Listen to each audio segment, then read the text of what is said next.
suis architecte paysagiste. Je vous invite à un voyage dans l'art des jardins, à la rencontre de ceux qui les font vivre, les étudient et les imaginent.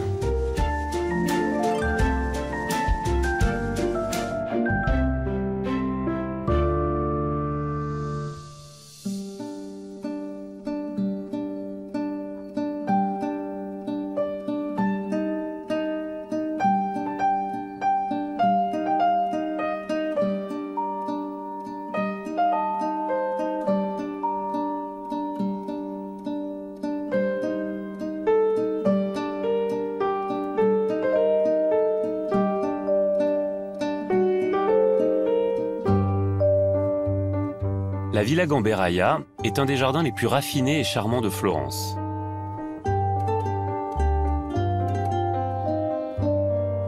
Malgré son histoire récente, c'est un concentré de l'art des jardins italiens qui défile sous nos yeux.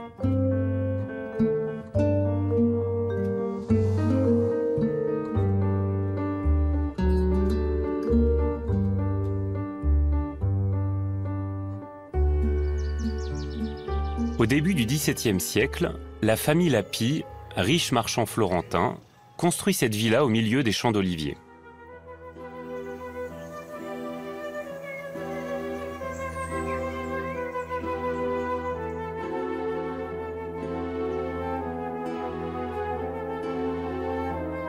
Le domaine, installé sur les pentes de Settignano, domine de manière majestueuse la ville de Florence.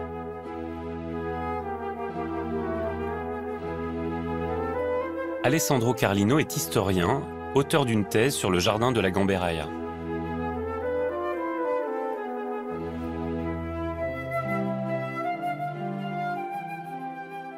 Alessandro, à quoi correspondait cette mode de la villa florentine, de ces villas qui venaient s'installer en dehors des frontières de Florence?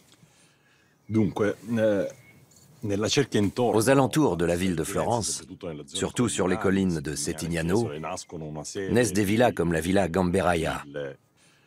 Elles représentent un symbole social, évidemment.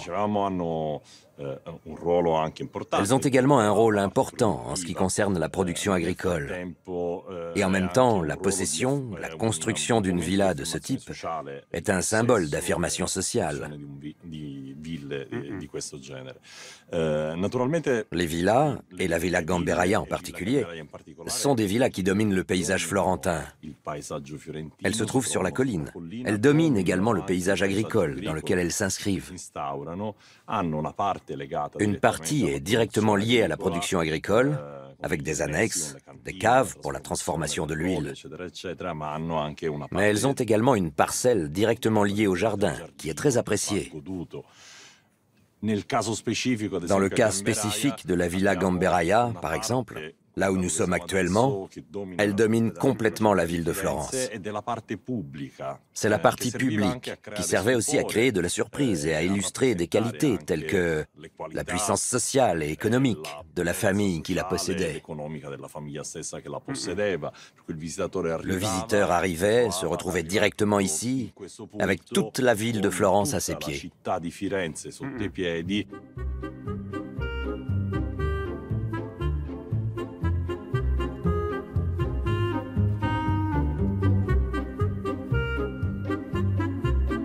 Typique du jardin Renaissance, deux axes se croisent.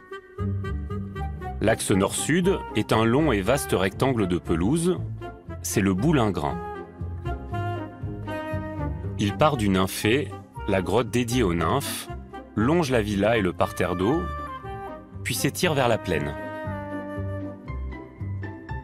L'axe est-ouest relie le cabinet de Rocaille à la spectaculaire terrasse ouverte sur Florence. L'orangerie, soutenue par un mur de plusieurs mètres de haut, domine l'ensemble et s'entoure de deux bosquets.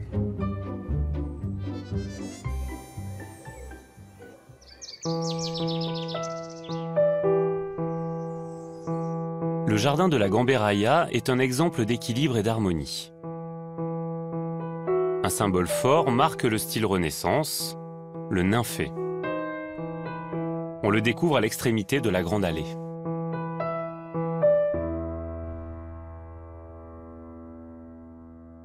Alessandro, la Renaissance italienne naît en Toscane entre le XIVe et le XVIe siècle. Et pourtant, la Villa Gamberaia est une villa Renaissance, mais qui est construite au XVIIe siècle. C'est exact, mais elle reprend les formes et les modèles de la Renaissance du XIVe et puis du XVe et du XVIe siècle. Le Nymphée, qui est cet ouvrage qui est censé célébrer la présence de l'eau dans le domaine, est un ouvrage presque archétypal, presque un cliché des jardins de la Renaissance. Oui, l'élément archétypal est un des éléments qui fait partie de la redécouverte de l'Antiquité. La typologie des villas toscanes suit la tradition de la villa romaine, à travers des éléments comme le nymphée, un archétype qui nous rappelle le modèle antique. Il y a une symbolique qui se déploie tout au long du jardin et qui part de cet élément initial, qui est l'obscurité de la colline, et qui rejoint la lumière de la vallée.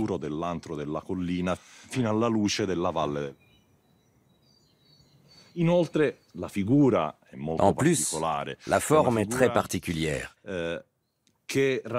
C'est une silhouette qui représente à la fois Poséidon et Pan. Il y a le trident de Poséidon qui est connu dans la mythologie, et c'est lui qui fait trembler les structures. Mais aussi Pan, avec son cri qui sort de l'antre et qui fait trembler les personnes qui l'entendent. Dans ce cas, nous avons une figure qui émerge du centre de la grotte et fait trembler la structure. Ce n'est pas une ruine. Ça n'a pas été détruit par un tremblement de terre. Cette structure a été pensée comme tremblante.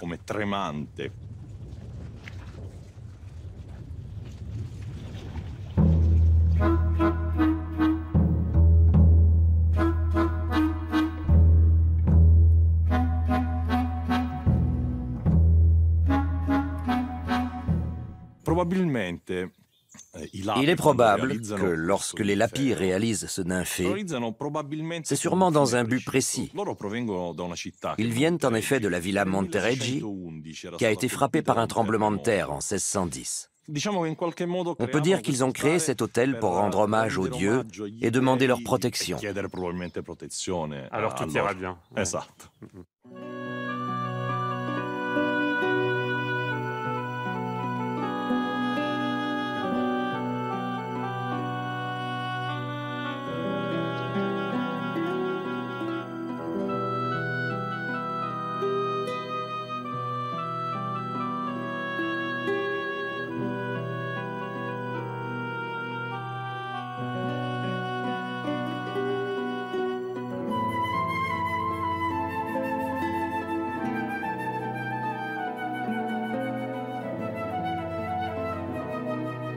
À partir du XVIIIe siècle, les artistes et les jeunes gens fortunés voyagent à travers l'Europe et redécouvrent les grandes capitales.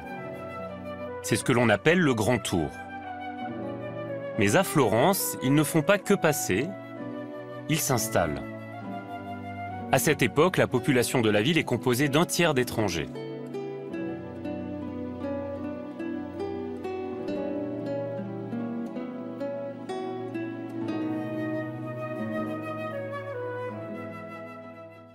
Alessandro, les artistes vont redécouvrir la villa florentine au XIXe siècle. La villa Gamberaia joue un rôle plutôt particulier dans ce contexte. Elle est achetée à la fin du XIXe siècle par la princesse roumaine Catherine Cașco, épouse d'Eugenio Ghica. La villa devient un lieu d'attention à cause des commérages autour de la personnalité très spéciale de cette princesse. Elle vit recluse avec une amie, la peintre américaine Florence Blood. Elles sont l'objet de ragots, mais elles font également revivre le mythe de la villa en question.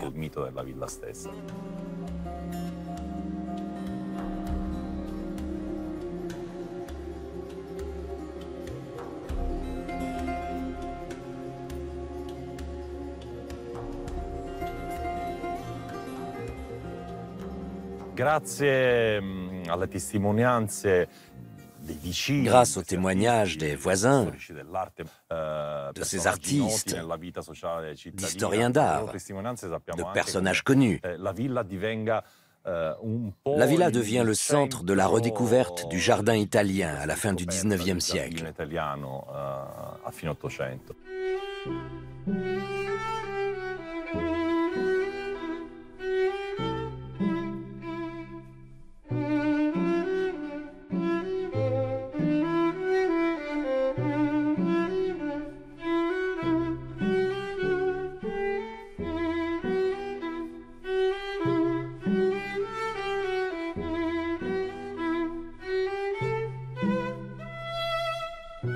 La restructuration du lieu par la princesse Ghika sème le trouble.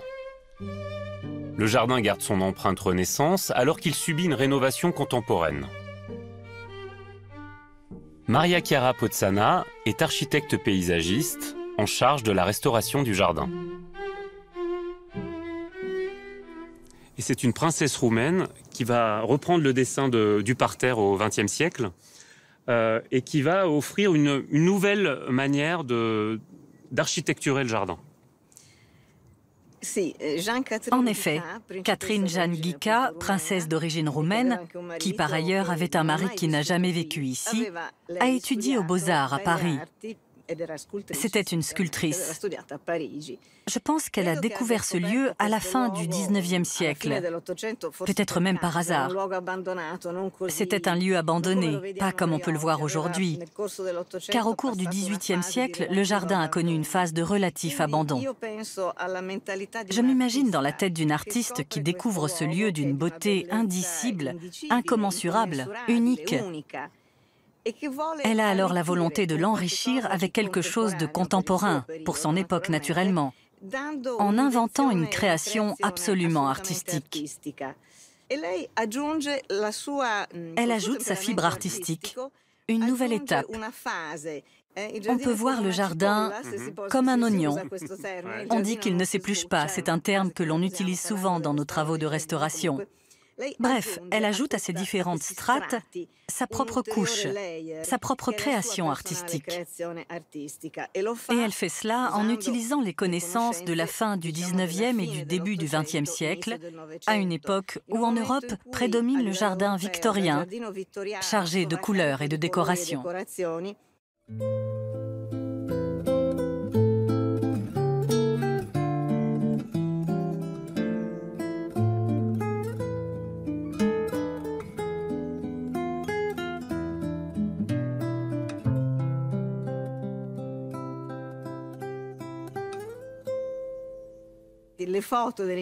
Sur les photos du début du XXe siècle, on voit le jardin tout juste planté. Et on distingue clairement les petites haies. Mais surtout sur ces photos des années 1910-1914, on perçoit la présence des fleurs.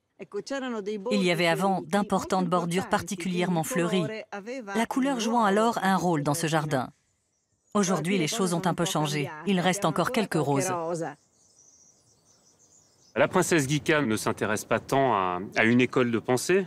Elle ne tient pas forcément à refaire un jardin baroque ou à faire un jardin Renaissance. Ce qu'elle veut, c'est créer une œuvre d'art. C'est vraiment l'œuvre d'une artiste, ce qu'on a sous les yeux. Oui, c'est exactement ce que je pense. La restauration des jardins historiques n'est pas son problème. En effet, dans l'histoire des jardins du XXe siècle, le thème de la restauration ne naît que quelques décennies après. La question qu'elle a dû se poser était comment interpréter un lieu et en faire une œuvre d'art. Et alors, le tour de force de la princesse Ghika, c'est que sur ce parterre, elle va inverser les volumes et les vides. Elle va inverser les parterres de broderie, les évider pour faire des bassins et remplacer les allées par des haies de buis. Elle ne s'est pas demandé s'il fallait récupérer ou non les broderies, comme on pourrait se poser la question maintenant. Mais cela n'a pas de sens de comparer notre perception des choses avec celle d'une artiste du début du siècle passé. Étant sculptrice, elle interprète cet inversement entre les surfaces pleines et vides. Elle crée ces miroirs d'eau dans lesquels se reflète le ciel. Une idée absolument géniale. Elle était certainement dans la tradition des jardins-sculptures.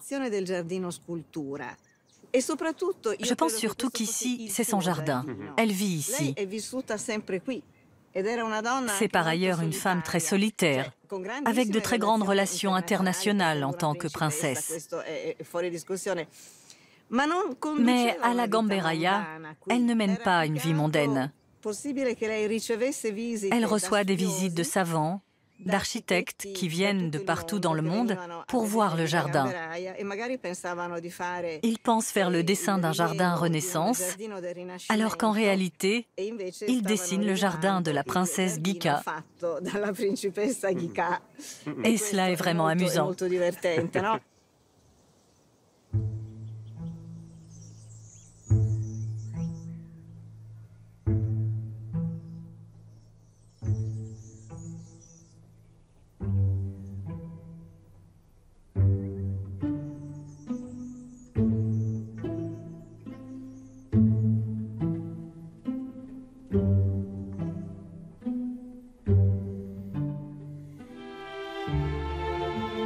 Le jardin de la Gamberaia brouille sans cesse l'œil du promeneur. Malgré l'apport créatif d'une artiste talentueuse au début du XXe siècle, l'esprit Renaissance n'a pas disparu. Aujourd'hui, les terrasses et le cabinet de rocaille rappellent les grands jardins de l'époque.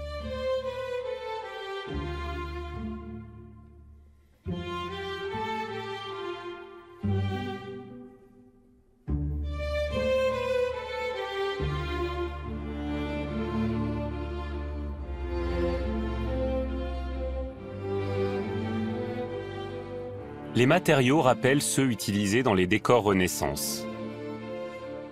Cailloux, scories, pierres et surtout coquillages.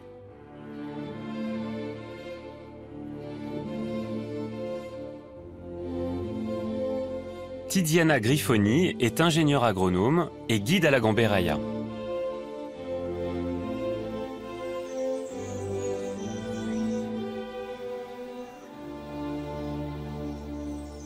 Tiziana, le plan des jardins de la Villa Gamberaia est un exemple de proportion, un exemple d'équilibre, de tension dans les lignes. S'agit-il d'un dessin parfait? Oui, le jardin, toute la propriété de la Villa Gamberaia sont extrêmement harmonieux. C'est un petit jardin qui s'étend sur une superficie d'environ 1,5 hectare, mais il est extrêmement bien conçu. Toutes les différentes parties se dessinent ensemble et créent cette harmonie. C'est un peu comme une poupée russe, plein de petits jardins insérés dans un unique ensemble, le jardin dans sa globalité. Alors malgré la situation dominante du jardin sur ce plateau, grand ouvert sur le ciel, c'est un jardin qui ne va pas se dévoiler d'un seul coup. Oui, c'est vrai. Cela fait aussi partie de l'illusion que l'on cherche à créer chez le visiteur. Un lieu plus grand qu'il ne l'est. Les différents secteurs du jardin ne sont révélés qu'en s'y promenant, en les visitant. Il n'y a jamais une vision globale du jardin en un seul coup d'œil.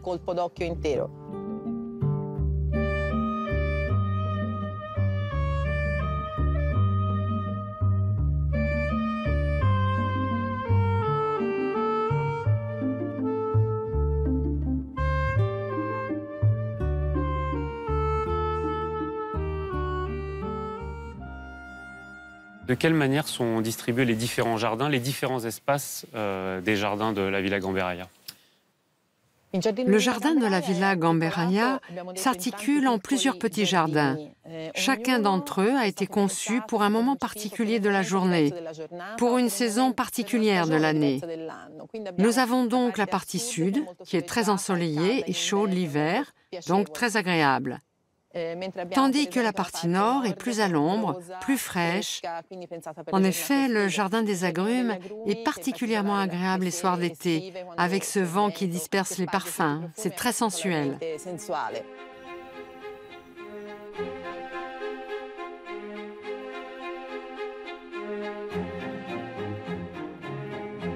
La terrasse de l'orangerie est retenue par un spectaculaire mur de soutènement du XVIIe siècle qui a permis de surélever le jardin.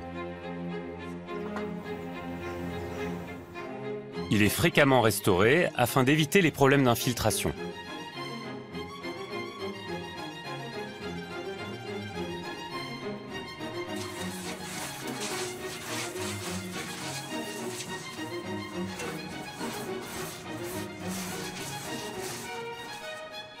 Le mur reçoit un nouvel enduit, puis les formes d'origine sont redessinées avant l'application des différentes teintes de peinture.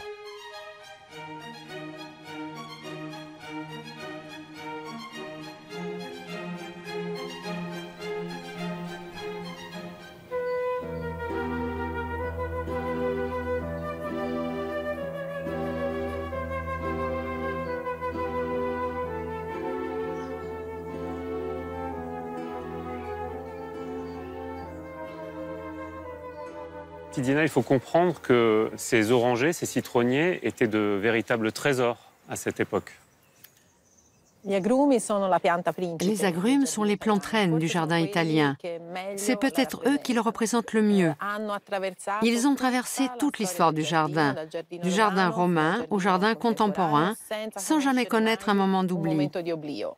Dans un certain sens, ils étaient, surtout pendant la Renaissance, un symbole. Comme aujourd'hui les cheikhs arabes collectionnent des Lamborghini ou des Ferrari, à l'époque on collectionnait les agrumes. Avoir une grande collection d'agrumes signifiait montrer que l'on avait une famille riche, puissante. Pouvoir se procurer des variétés plus précieuses en les faisant venir de loin était vraiment synonyme de richesse.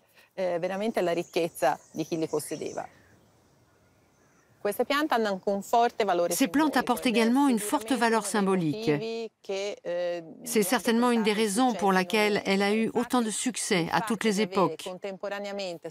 Le fait d'avoir en même temps sur la plante les fleurs et les fruits fait des agrumes un symbole d'immortalité, d'éternité. C'est ce qui leur a permis d'occuper une place spéciale dans le jardin. Diana, au-delà de la collection, à quoi servaient tous ces citronniers, ces orangers ? Les agrumes avaient beaucoup d'usages. Ils étaient utilisés dans la pharmacopée naturelle, dans la production de parfums, d'essences, dans la cuisine, mais aussi comme cadeau pour les invités importants. On leur offrait le fruit le plus rare, le plus étrange.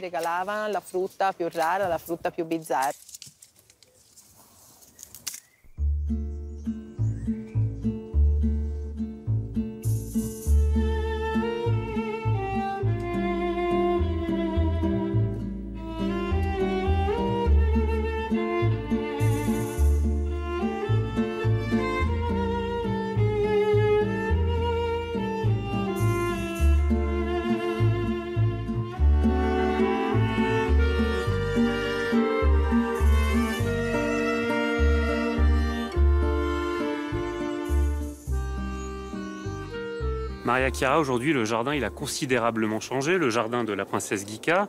On voit que les buis, les ifs ont pris des proportions spectaculaires. Oui, le jardin a aussi grandi indépendamment de la volonté du jardinier. Et il a un peu trop grandi d'une certaine façon, en changeant complètement d'aspect par rapport à ce qu'il était au début du siècle. Donc on ne peut pas totalement dire que c'est le jardin de la princesse Ghika. Bien sûr, sa création et sa créativité sont encore présentes. Mais il n'y avait pas ces buis si grands, ces ifs si colonnaires, élancés, avec une allée aussi gigantesque, comme la sphère au fond. Et puis ce sont les vues aussi qui ont changé avec ces palissades de cyprès qui ont pris des proportions spectaculaires elles aussi. Certainement, même si l'on doit garder à l'esprit que cette extraordinaire palissade de cyprès existe depuis le XVIIIe siècle. Elle est donc très ancienne. Le jardin de la Gamberaia, en tant que livre d'études ouvert, nous enseigne quelque chose d'essentiel. Nous connaissons le jardin dans son histoire. C'est une histoire en strates, avec beaucoup d'étapes, beaucoup de moments différents qui varient. Le jardin était un lieu de changement. Nous ne devons pas en privilégier un plus qu'un autre.